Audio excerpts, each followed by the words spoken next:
Good morning, everyone. The topic for today is homelessness and belonging. This is a communities building belonging webinar. My name is Jorge. My pronouns are he, him, and I lead the Communities Building Belonging Network here at the Tamarack Institute. So we have a packed agenda for today, and I know we're all excited about this topic, so let's just get started. Would also like to make a land acknowledgement today, especially as we approach September 30th. I want to acknowledge that I'm calling from the lands of the Kanien'kehá:ka Nation in Tiohtià:ke, which is also colonially known as Montreal. And at Tamarack, we recognize that Indigenous rights holders have endured historical oppression and continue to endure inequities that have largely resulted from the widespread failure of non-Indigenous treaty people to hold up their responsibilities. In the spirit of National Day for Truth and Reconciliation, we'd like to invite you to take a look at this resource. There's going to be a live streaming and an in-person gathering on Monday in Ottawa, and it's titled Remembering the Children, National Day for Truth and Reconciliation. We're going to be sharing more information about this event through the chat box. So in case you're interested to watch it through the online platforms, you can do that. Or if you're in Ottawa, you can choose to attend in person. We also want to acknowledge today those who came here as settlers, as migrants, either in this generation or in generations past, and those of us who came here involuntarily, particularly those brought to these lands as a result of the transatlantic slave trade and slavery. We pay tribute to those ancestors of African origin and descent. And this acknowledgement is part of our commitment to contribute to dismantling systemic anti-Black racism, which, as we all know, has resulted in several inequities for Black communities across Canada, which are related to financial security, sense of belonging, education, criminal justice, policy, and so much more. And we thank the Federation of Black Canadians for this African ancestral acknowledgement. Before we introduce our special guests, we'd like to remind you that today's conversation is very important, not only because of the housing affordability crisis that we're all going through, but also the crisis of isolation and loneliness. This conversation is informing a movement, a pan-Canadian movement, to build a pan-Canadian strategy for belonging. We're connecting with individuals from coast to coast to coast who are helping us champion this important cause, but who are helping us understand what a strategy for belonging can look like in collaboration with communities, local governments, academia, and so many other sectors. Here are some facts that are reminding us on the importance of this conversation today in the context of homelessness and belonging. We know that Canada has nearly 35,000 unhoused individuals who are homeless on any given night, and over 235,000 individuals experience homelessness at some time throughout the year. We'll be sharing the links to these data sources as we have our conversation today, in case you'd like to learn more. We also know that only 36% of individuals with difficulties meeting basic needs report a strong sense of belonging to their community. And we know that according to a 2022 report from the Global Center for Pluralism, children of newcomers who were born and raised in Canada have a weaker sense of belonging to Canada compared to their parents. The report also found that rates of perceived discrimination among second-generation individuals are high, over 42%. We know that the way we think about housing is not sustainable. It's creating inequities and it's isolating individuals, especially individuals who are impacted by othering, exclusion, economic poverty, loneliness, and so on. I'd like to remind us of this quote from Leilani Farha, former UN Special Rapporteur on the right to housing. And Leilani said, "Housing is a human rights issue. It makes or breaks us. It is the difference between life and death." So in the context of this poly-crisis of our time, we have hope and we have optimism that we can champion together a strategy for belonging that centers those individuals who are being left unhoused, those individuals who are being left out of our current economic systems, and brings community voices and priorities to the table. A strategy that reimagines how governments and communities can work together a strategy that invites us to rethink about a future that is more equitable, more just, and in more harmony with our planet. We want to develop a plan that brings together cross-sector collaboration to share resources and expertise, that centers everyone's voices, that shifts power to residents as co-creators of change, not service recipients. And we want a plan that results in population-level change by increasing the sense of belonging reported by everyone and building more democratic futures. Our current activities include developing guides and tools for community consultations, coordinating our second round of conversations, holding meetings with members and key partners, and coordinating correspondence with signatories. You can get involved in this work by simply signing the pledge for the strategy for belonging, which our colleagues are going to share with you shortly through the chat box, and also attending some of the conversations that we're going to be hosting this fall. We're going to be sharing more information about those conversations towards the end of the call, so hopefully you can stay. And if you can't, please sign the pledge for the strategy for belonging so you can stay tuned and receive more information. Thank you so much. And I'm going to pass it over to our speakers now. And I'd like to introduce them as well. We have three outstanding guests, very passionate about housing, homelessness, and belonging. And I'm sure that this conversation is going to be really exciting. I'd like to welcome Templeton Sawyer, Noah Draper, and Diana Chan McNally. Their bios are available on our registration page, which we're also going to be sharing with you through the chat box, the link to the registration page. And without further ado, welcome Templeton, Noah, and Diana. We're so excited to have you with us. I'm going to stop sharing now so we can see your beautiful faces. So, sorry, yeah, go ahead. No, I was going to say good morning to everyone, or good night, good evening, whatever time zone you're listening to this. It's a good opportunity to have a hot topic conversation for sure. Thank you so much for having us, Jorge. Thanks, Templeton. That's very kind of you. So we have our very first question, which is going to Noah. Noah, from your perspective, why are homelessness and belonging so closely interconnected? Well, I would say that homelessness is usually a pretty precarious situation, which someone's basic needs aren't being met. So my background and how I sort of landed here at this webinar is I was working in the settlement sector, supporting immigrants and refugees with their settlement in Canada to be more ultimately more self-reliant through giving them the information and resources and some connections that can help them. And now I'm doing the MA in Immigration Settlement Studies program at TMU. And so as it relates to homelessness and belonging among refugees, there's one example that I thought of constantly that I encountered in my studies and has really stuck with me because I would say that for people who come to Canada as refugees, and obviously this is a very diverse group,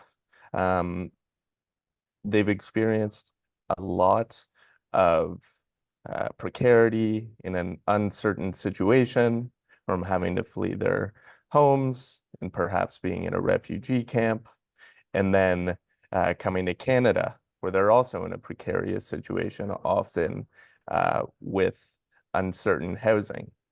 And in an article I was reading for one of my papers, I was looking at the experiences of Yazidi refugees from northern Iraq. And this one anecdote that I found that was really effective for me was that Yazidi refugees and also Syrian refugees who came to Canada in the last 10 years, they were much more satisfied with the temporary housing that they were given when it included a kitchen in a space that they could cook, because they had been in such precarious and uncertain situations before, and then probably some relief to be in Canada, but coming to Canada and being in such uncertain housing situation where, you know, you don't really have much choice over your housing.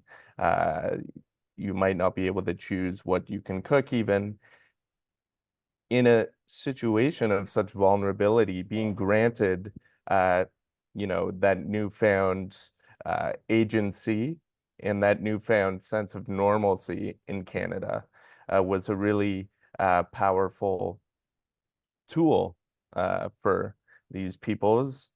And, you know, I would say that talking about addressing the policy issues of housing is one thing, but we can also think about how we can foster a greater sense of agency and belonging for people while they're navigating through this process as well is, you know, a important thing to think about as well.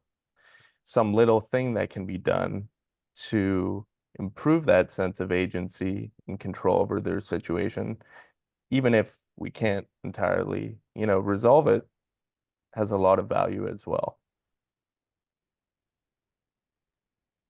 Yeah, thanks, Noah. This is fascinating. I really appreciate this reminder of that it's yes, and it's policy and strengthening the sense of agency and the sense of belonging in individuals, especially those who are in most vulnerable situations, equity denied communities.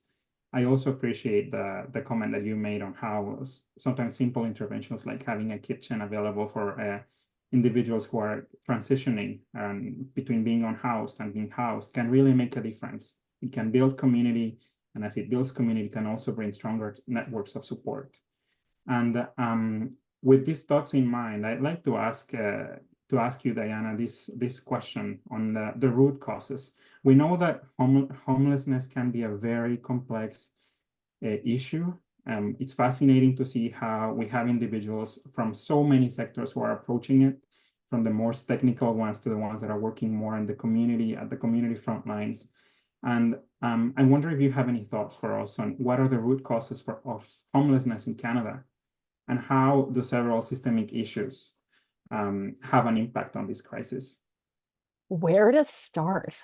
Yeah. I will say before I even begin to broach that question, for context, I've been a frontline worker for 10 years, and I'm also somebody who actually has experienced homelessness as a teenager for almost a year. So I do have that kind of context and perspective when I'm speaking. But to answer your question, I think we have to start with colonialism. It's interesting because the definition of homelessness, which is employed in Canada, and we do have a formal definition which is utilized by the federal government, actually never names colonialism as a factor as to why homelessness is so widespread, which also doesn't actually touch upon the fact that we have this severe overrepresentation of Indigenous peoples among those who are unhoused. So something that I think it's really important to kind of just frame here is that the concept of owning land is a colonial concept. It has been transposed into Canada, and the very idea that you can even own the land, if you really think about it for 2 seconds, it's absolutely ludicrous. You live, you die, you're on the land, it sustains you. That's what the land does. It doesn't belong to an individual, and yet we have this entire framework in our society that private property matters, and in fact, it matters more than human lives. So I think that's the kind of ideological framework that we have to kind of center here. But I would say the modern housing crisis, as we know it, really begins in the 1990s in Canada. So at the federal level, we had a Liberal federal government, which would have been Jean Chrétien, and then we also had Paul Martin as his budget minister. And through their budget, they essentially downloaded responsibility for housing, which at the time was very much a federal responsibility, onto the provinces. And so from there, we saw individually each province not really taking up that banner. I live in Ontario, and it's true that if we look at social housing, for example, or housing even just generally, that has any kind of government subsidy, that fell off steeply in the 1990s onward. And so we have the beginnings of our housing crisis really taking root now over 30 years ago. From there, again, governments, provincial governments did not take up the mantle of actually creating social housing, which was being built prior to the 1990s and certainly had its heyday in the 60s and 70s. And a lot of that responsibility was again downloaded onto municipalities who don't have revenue, who don't have the ability to create a broad strategy outside of their communities. So no one really took up the actual act of creating housing at a governmental level. Instead, we left it entirely to the private market. And so you have the private market, you have this concept of private ownership of the land, and you have unfettered greed because we live in capitalism. So what happened? Essentially, we left it to the private market and they just started taking all of our money. There's a real scarcity of the kind of housing that people really need in terms of the populations that I'm working with, which is to say social housing, public housing, housing that is subsidized by the government. That basically doesn't exist anymore. And in fact, what does exist, if I look at Toronto, where I'm from, and the kind of community housing that does exist for people, a lot of it, which is actually the landlord is the city itself, is subpar housing. I've done a lot of eviction prevention, a lot of work in this housing, and it is, in some cases, brutal. Some people I know actually choose not to be in that housing because it is so brutal, and in fact is often taken over by other people for nefarious purposes. So that's kind of like the root of the housing crisis, I would say. We also have in the background our faltering social safety net, erosion of income security programs, OW and ODSP in Ontario. In the 1990s, we had a premier, Mike Harris, who cut the budget for that by 25% and then created these dual programs instead of one unified program geared to inflation, but created these dual programs where for 10 years, the rates were frozen and only ever went up incrementally ever since. So I'm actually talking to TVO after this because it seems like in the past 2 years, a number of people who are on OW and ODSP, which are Ontario Works and the Ontario Disability Support Program, has doubled in the past 2 years, which is to say that we're seeing more and more and more people who are on social assistance being unable to afford housing because simply if we're leaving it to the private market, they don't have the means to actually acquire and sustain that housing. So affordability is a huge issue. And while I hear time and time again, mental health, substance use, this is not why people are homeless. This becomes this very conservative idea that it's actually about individual peoples and their problems that create them or project them into the space of being homeless. And really, the reality is that we don't have a social safety net. We don't have the kind of housing that people need in order for them to actually be well. So it's not about individuals who become homeless because they use drugs. Lots of house people use drugs. All of this is essentially a lie. It's really because housing has become scarce and unaffordable in Canada. That's a long answer to a very complicated question and only scratching the surface. We are, but this is very helpful. Thank you so much, Diana. And the chat has lots of feedback here for us. So Laura, we're going to get to your question during the Q&A period. It's a fascinating one. We have another comment on the definition of belonging, how it varies between communities and demographics. People are excited to connect today because they see that this topic gives them hope to be with people who are working so hard. People want to learn more about opportunities for programs or activities that we can bring to our communities to create belonging for unhoused individuals. People living in tent communities are seeking community, and our focus on housing often misses this. Oh my God, thank you, Melissa. That's exactly why we're here today. There's so much more. We're going to get to your comments throughout the conversation. We appreciate your patience. And so, Templeton, this next question is for you. Diana has really provided a quite comprehensive framework for the 5 minutes we have per person on this housing crisis. And especially right now, there's a lot of political debate on newcomers, youth, international students as the individuals to blame for a crisis that clearly, as Diana mentioned, is not something new. It has happened for a while. You're just trying to find a scapegoat. Your work brings me hope, Templeton. It brings us hope. Last year, you launched a Live House, which is dedicated to eradicating homelessness in Canada through initiatives that raise awareness, foster support, and advocate for vulnerable communities facing homelessness. Would you mind sharing with us some examples of practical tools and strategies for creating inclusive communities that you have come across through your involvement with the Live House? Thank you so much, Jorge. And hope is what we long for, and hope is what we need. Before even sharing about even getting to practical tools and creating inclusive communities, in order to do this work, we have to be passionate and we have to be willing to do this work. One of the things that I think about why I came about doing this work is because I've seen folks in community, and knowing that my co-founder of a life house, John Nana Crazy April, has always experienced homeless as a refugee coming into this country, and seeing that he slept on the streets, and knowing that it was based on his status as a refugee, which made him feel that, oh, he has to be homeless and he has to live this way in order for him to get where he wants to live the true Canadian dream. And it baffles me to think about, like, that's how newcomers have to come into this country to be able to survive and to live.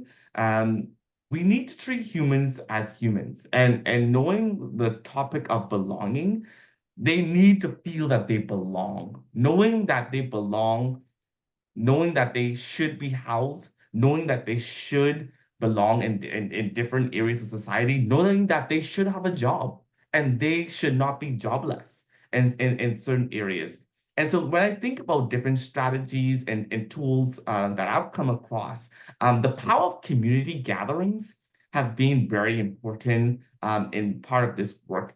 Being able to come together, such as this webinar, to strategize different areas of suggestions and recommendations, not only sitting here and just listening to these recommendations, but going out to seeing how each of your organizations can execute these recommendations and strategies in different areas of capacity.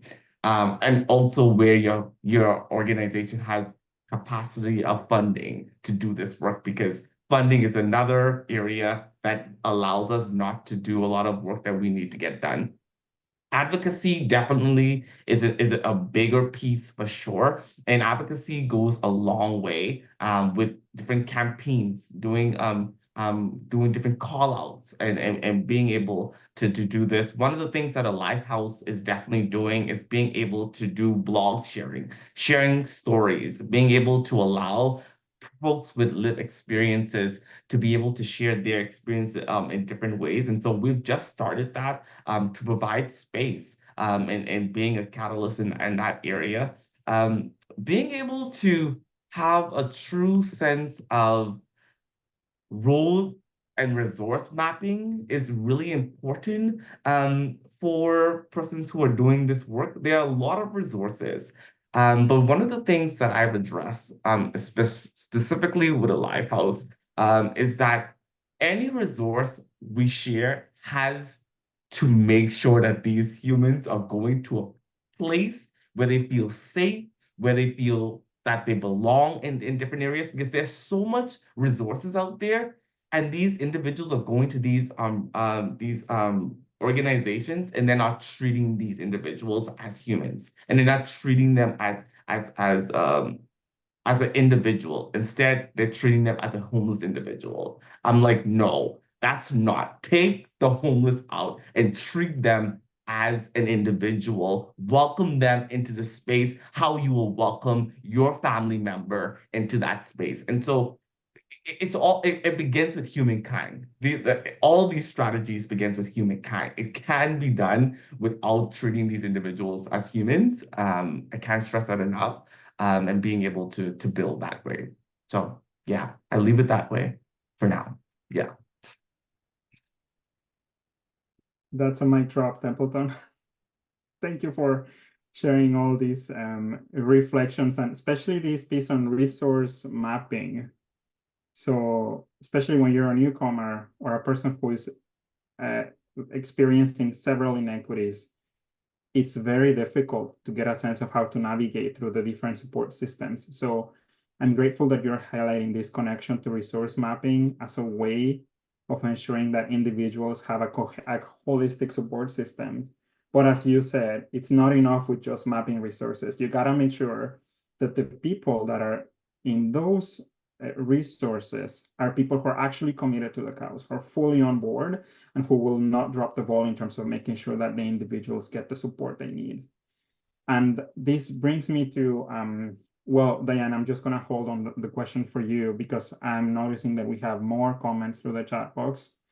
So there's appreciation for making this connection to mental health and to mental health and health in general in the context of the housing crisis.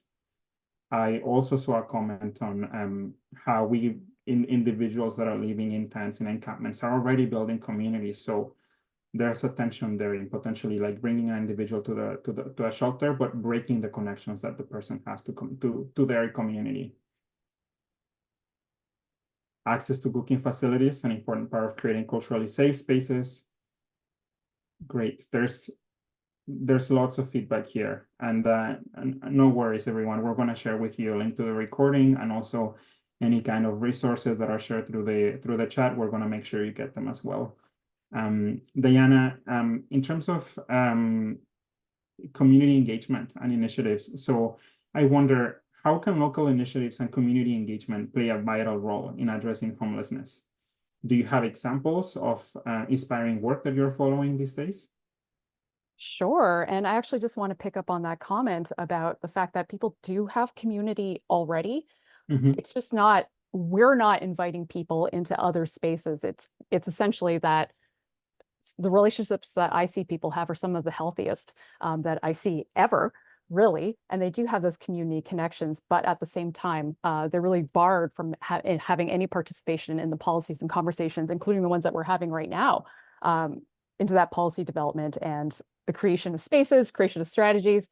No one is invited into those spaces. So when we talk about community and belonging, people have that. It just doesn't happen to be with the majority conversation and the majority of people, unfortunately. So in terms of local initiatives and engagement, I'm going to just say that a lot of services don't do this well.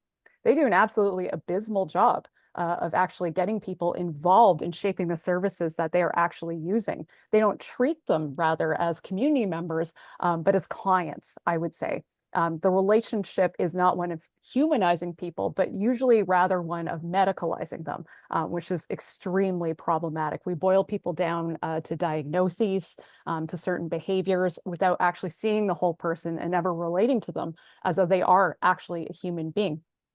I can say this in even my own experience of having a worker who absolutely did that to me. And so my practice as a frontline worker has actually been in many ways, I think about her and I often do the opposite of what she was doing. And that's kind of guided my practice now for many years.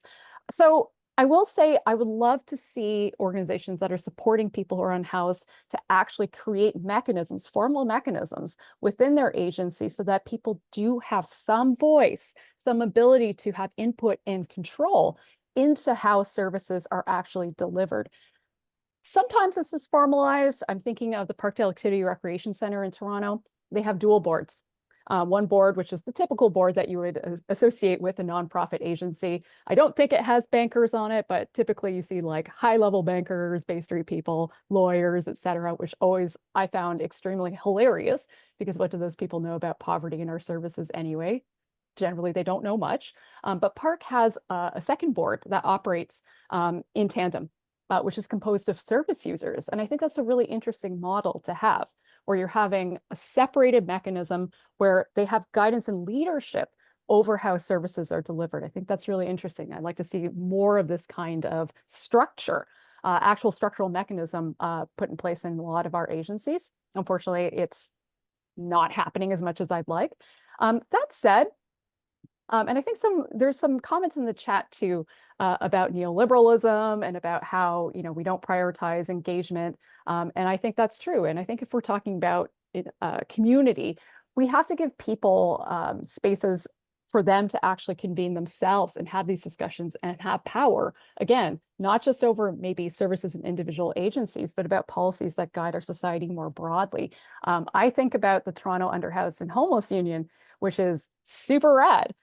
It is by and for people who are homeless to advocate on issues that impact unhoused people. And why I particularly love it is that, unfortunately, the narrative right now, and I didn't mention it before, is that it's immigrants who are causing the housing crisis, and it's immigrants who are making people homeless.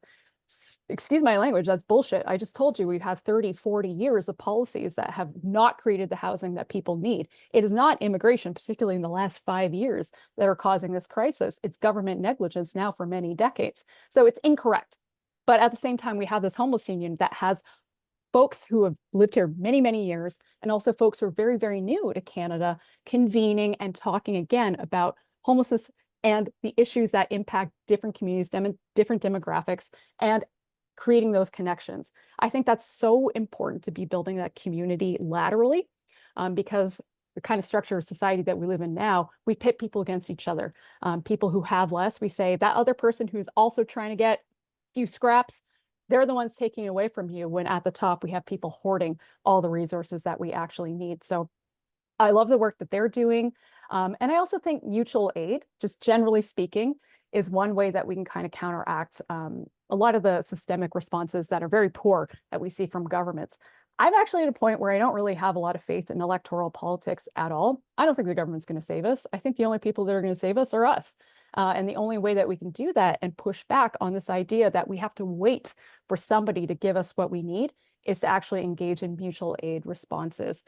People will cite Finland a lot, and I'm kind of like, yeah, sure. Finland has done an excellent job of tackling homelessness, but Finland and Canada are very, very different beasts. And I think we should actually look more toward Brazil. What I love about Brazil is that it's very mutual aid based, a lot of the responses. It's very much like the Toronto Unhoused and Homeless Union, where you have people actively taking over buildings and then negotiating with the government to have that building rendered into their formal housing, so that they get resources to actually fix it up and to live there permanently. I love that. I would love to, Canada's too polite. We probably won't do this kind of stuff, but I would love to see people really engaged in these kinds of guerrilla tactics, or at least acknowledging that they are working in other places, instead of, again, waiting for somebody with a lot of power to finally listen to us. We could always take power for ourselves, and I'd love to see more of that happening. Oh, thank you, Diana. There's a lot of gratitude to you for the wisdom that you've shared with us, for grounding us into reality. And I want to be mindful of our time. And I see that we have so many questions from the audience. So if it's okay with our speakers, I'm going to propose that we start addressing those questions. Sounds good? Awesome. And whoever wants to jump in, please feel free to do that. I'll keep track of time as usual. So we'll start with a question from Melissa. How can belonging be taken into account when using a housing first model? Unfortunately, giving a person a home inadvertently takes them out of the community they are in. For example, a tent community. So who would like to answer this question? I could take a stab, unless other folks want to go for it. Housing first, I think the way it's been rendered in Canada isn't really housing first. It's actually housing after you've done your taxes, and housing after you've done all your ID and all these other things, which is to say you're going to be waiting quite a long time. They don't just give you housing, they just put you through the ringer to get all these things into place before you can actually access that housing. So we don't really have housing first in Canada. But I will say, why does that mean waiting for, say, a modular unit in a modular community that is only for folks who have been chronically homeless, for example? I've worked with a lot of people who don't want to live in those kinds of spaces because they actually want to get out of the communities that they've been existing in for a very long time. This is to say that a lot of people will have different responses, whether they want to continue to be in those communities or sometimes they don't want to. And we don't actually create a lot of space for people to have individual choice as to what kind of housing they'd actually like to access. So I think in the case of, you're talking about a tent community, we can look at options for creating tiny home areas, for example. And I don't like this as a permanent solution, because people deserve decent housing, not subpar housing, which is made permanent. I'm not into that, but at least you could have some space where people could have more formalized supports outside of just creating their own housing, because that responsibility has been downloaded onto them, instead having tiny home communities as a temporary but not permanent solution. As well, I'd like to see people being able to access housing in the neighborhoods that they prefer, having that choice, being able to also have choice as to what kind of housing. I know people who would much rather live in a residential basement than in a modular housing community. This is all to say that we don't actually build in choice or options because, again, we're in a housing crisis. No one's even considering these things. And they're certainly, again, not humanizing people, which is to say they're never asking, what would you prefer? They just say, take it or leave it. Does it have cockroaches? Yes. Is the door falling off the hinges? Yes. But it's what you got, or else you got to stay out on the street. So we're not building in that choice. Thank you so much, Diana. So I'll move on to the next question. This is a question from Bettina. Nice to see you, Bettina. Bettina is saying, she's asking, how do you promote the whole concept of belonging when someone is unhoused? My teams get the sense of community belonging that is built on the street, but we're really uncomfortable when trying to figure out how we could engage the general community when our community was so divisive when it comes to what is happening on the street. No one feels like they belong. Residents, business owners, nonprofits, and the unhoused population. We are working through it with the development of community connectors connected to our project, but we have a lot of work ahead of us. So once again, the question is, how do you promote the whole concept of belonging when someone is unhoused? Who would like to take this one? I think about this question, and it's an interesting question for sure. When you think about just promoting just the concept of belonging, but like it says, it comes to the power of togetherness and knowing that you're not doing this work alone and knowing that you're doing this work with other people. And so the word Ubuntu, which is the African word that means our success is your success. Knowing that when we in a place of crisis, how do we want to come together as a family? How do we bring our family together when we're going through a crisis? We cook meals. I think someone said it earlier. We cook meals. We do different types of gatherings that's going to welcome people into spaces where they want like to belong in order to start having those conversations. So being very strategic to think about how are you welcoming people and bringing these people, because they're not going to trust you to want to come into your space without maybe thinking about a strategy that's just going to welcome them as a human without thinking them as an individual that's unhoused, making sure just thinking them just as an individual on the whole. But the power, like I go back to the power of togetherness and looking at how to bring other organizations together who's doing this work, because I feel that we do all this work so separately and it becomes a lot on all of us. And so that's what a Lighthouse is doing. A Lighthouse is a new nonprofit organization that got started last year. And one of the things that we're doing is that we're acknowledging that there's a lot of work to do, but we're not doing this work alone by ourselves. We're partnering with other folks who are doing this work and building upon the work that they have done or filling in gaps that we can fill in order to do this work together. Because nothing that is done without community cannot be done. So making sure also that you get community input, making sure that you're not doing this work without getting their input. And I know sometimes we go on the streets and we're so afraid to actually have conversations with people who are unhoused because of things that are going on in their lives and stuff like that.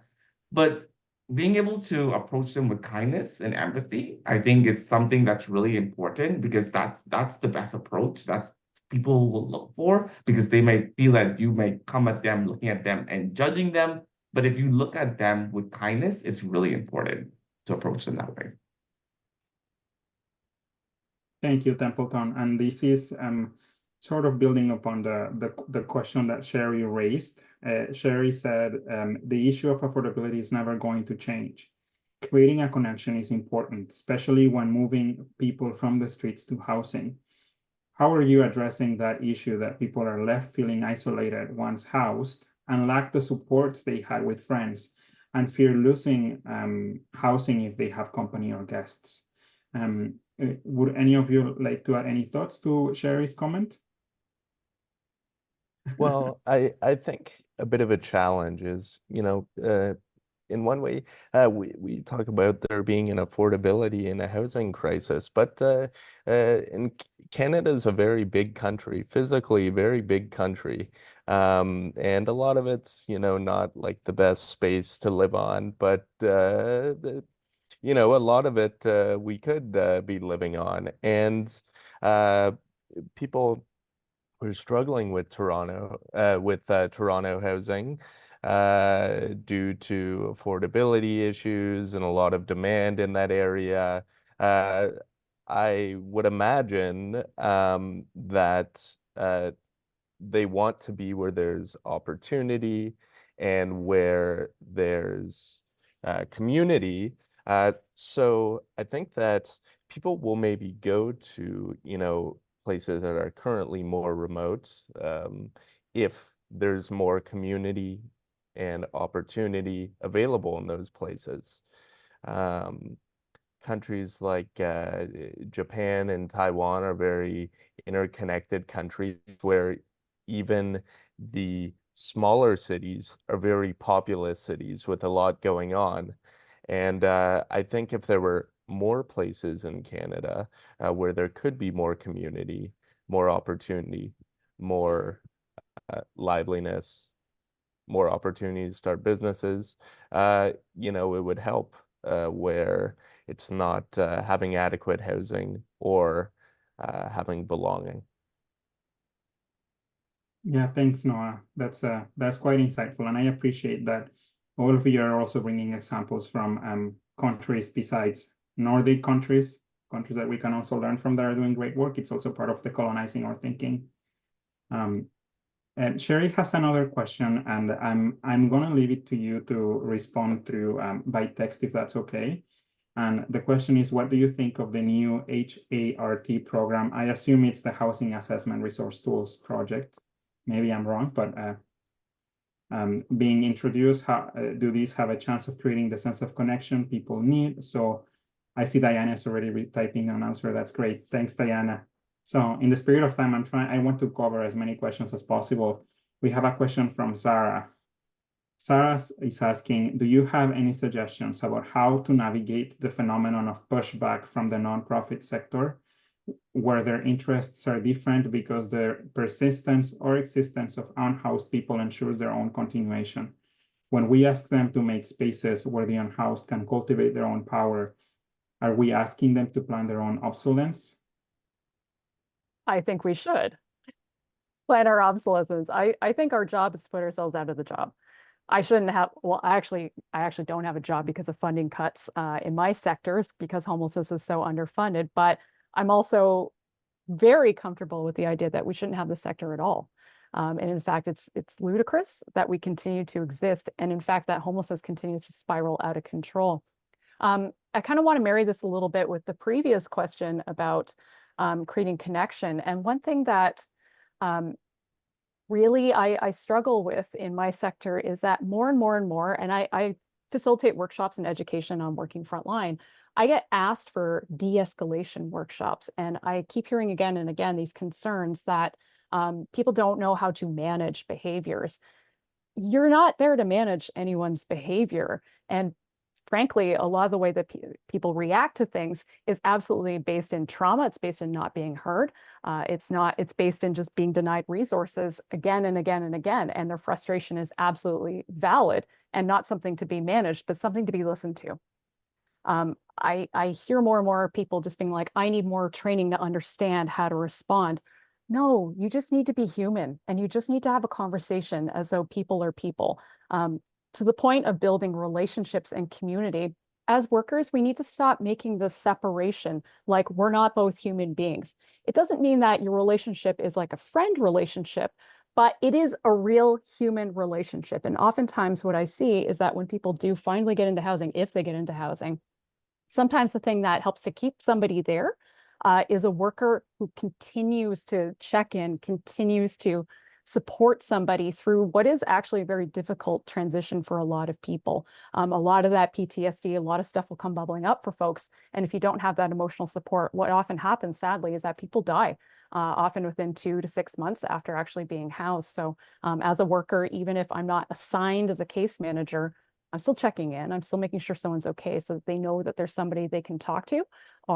Or if they still need help with certain things, they can actually ask in order to actually continue living happily and well within their actual housing. So again, I think a lot of this is mutual aid, trying to rethink our work as not so much about this kind of clinical response, but rather as more of a human response. So even though I'm not actively now employed in my sector, I'm now employed in another sector, which I hate, hoping to get back into the other sector.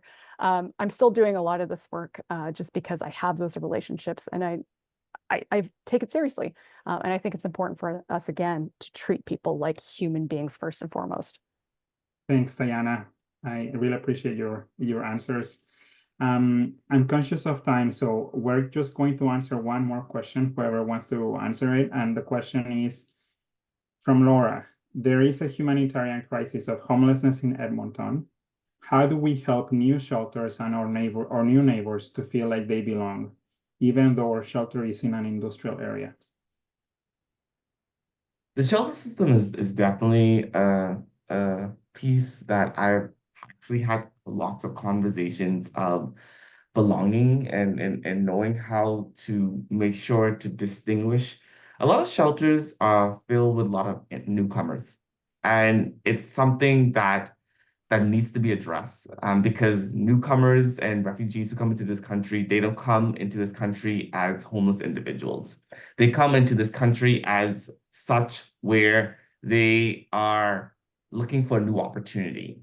And they are actually individuals who are in Canada who are homeless individuals. And how do you welcome them into the spaces where we're putting folks who are refugees and international students who do not belong into those spaces? And so I feel that there's a whole different type of separation that needs to happen in order for those individuals who are actually homeless to feel belong in those spaces. I'm hearing sometimes that there's different treatments of how individuals who are homeless are treated versus refugees and international students come into those shelters and they are treated.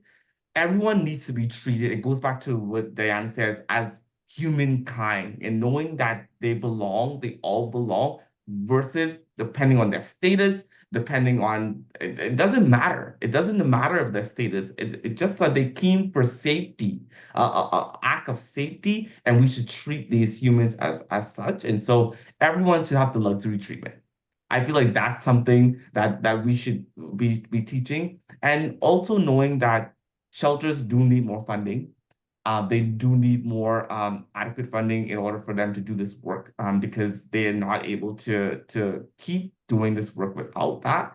And there needs to be more bigger shelters for sure. Because there was a Kenyan woman who was a refugee and she had to sleep outside in the middle of the cold. And she died based on depression and based on all these things that she had to face while experiencing her new life coming to Canada. And she wanted to belong. And knowing that she couldn't belong because of the system that we have set up here, it's disheartening. And so I feel that when we look at these shelter systems, we have to make sure that we're building more and more shelters in order but not even more shelters. We need to build more housing. I think more, scratch that. We need to build more housing because shelters should just be a transitional way of people actually going into real housing and where they can move forward. So yeah, I hope that answers the question, but yeah. Thank you, Templeton, and thank you everyone for sharing your thoughts and in response to these questions. There's more questions in the chat box. We're going to share the text with our speakers in case you'd like to reflect more on them. And also these questions are helping inform our own work on communities building belonging and in relation to the strategy for belonging specifically. So thank you for your contributions. Just letting you know it's not going anywhere. It's very meaningful work and we appreciate your thinking, your thoughts. So we're going to move to the final round of our conversation today. And this final round is about some important announcements. So we'd like to invite you, if you can, to join our conversations on the strategy for belonging. We're having our second round of conversations this fall. It's really exciting. We're grateful for the thinking and the generosity of members in the Communities Building Belonging Network who engaged in June and have helped us shape this movement. And now we want to open up even more this movement to individuals, whether you're a community leader, a professor, or just someone who's very passionate about your neighborhood. Please feel free to join these conversations. We will have our first conversation on October 31st in Montreal. This conversation will take place in French. La rencontre aura lieu en français et il nous fera grand plaisir de vous accueillir pendant l'après-midi. And we have a registration page that we're going to be sharing with you for the October 31st conversation. We have a conversation on November 6th that is open to anyone. And we have another one on November 19 that is open to the members of our Communities Ending Poverty Sister Network. How to register for these two conversations, the ones in November 6 and 19, well, you can do that by signing the pledge for the Strategy for Belonging, so you can receive updates on the Zoom links and all the logistics for you to participate meaningfully. You can also contact me. My email address is here if you want to learn more about the Strategy for Belonging. We also have an upcoming conversation next Tuesday as part of our Neighborhood Learning Community of Practice, which is open to anyone.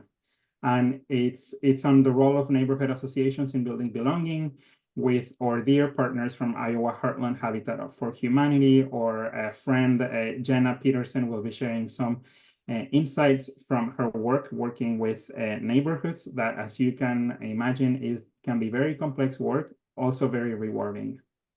We hope you can join us on October 1st, and my colleague Jamie is going to share the link to the Community of Practice website, so you can sign up. We also have Engage Fest. Engage Fest is our Tamarack, the first time that Tamarack is bringing together all of our networks for change: Communities Building Belonging, Communities Ending Poverty, Communities Building Youth Futures, and Community Climate Transitions. We're all coming together to learn and celebrate the power of people and place in shaping meaningful change. The event will happen virtually with in-person meetups across Turtle Island, and it will happen on October 29th and 30th. And members of the Communities Building Belonging networks have access to 2 free tickets, and you can contact me to learn more on how to access those tickets. So that's pretty much for today. Thank you so much for joining us.